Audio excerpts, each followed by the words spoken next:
Расте бројот на нови случаи на голема кашлица. Најмногу има во главниот град. До денеска потврдени се 56, од кои дури 46 се во Скопје, а останатите во Тетово, Гостивар и Куманово. Комисијата за заразни болести предупредува дека состојбата во моментов не е стабилна, но била под контрола.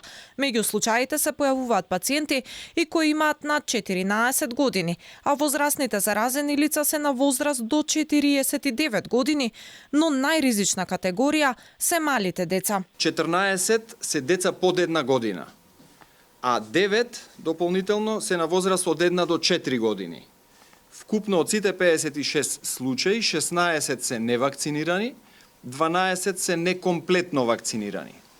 За разлика од последниот пат кога правевме пресек на епидемиолошката состојба, сега се појавуваат и адолесценти, деца на возраст 10 до 14 години и повозрастни, и веројатно во тек на следните недели ќе има малку промена на ова демографска структура. Вакцини за возрастни во Македонија се уште нема. Иако пертусис не е тешка болест за нив и има достапен лек, сепак можат да бидат преносители за дечињата и затоа се размислува за имунизација на возрастните.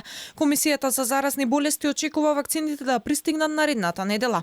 Инаку, од 18 јануари до 14 февруари вкупно се вакцинирани над 13.000 деца, но се уште остануваат илјадници кои треба да примат вакцина. До крајот на неделата, комисијата ќе го објавела упатството за однесување во епидемија.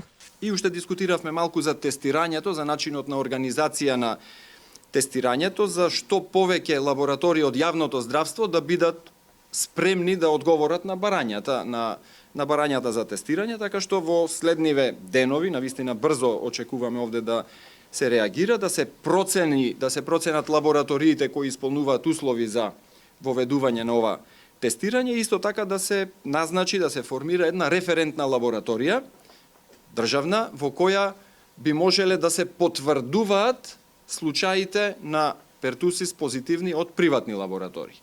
Инаку, од голема кашлица населението може да се заштити само со вакцината Дитипер, која се прима 5 пати во текот на животот во детската возраст. Првата ревакцинација, почнувајќи од 2015-та, бележи континуирано опаѓање, достигнувајќи најнизок опфат од 66% во 2020 година.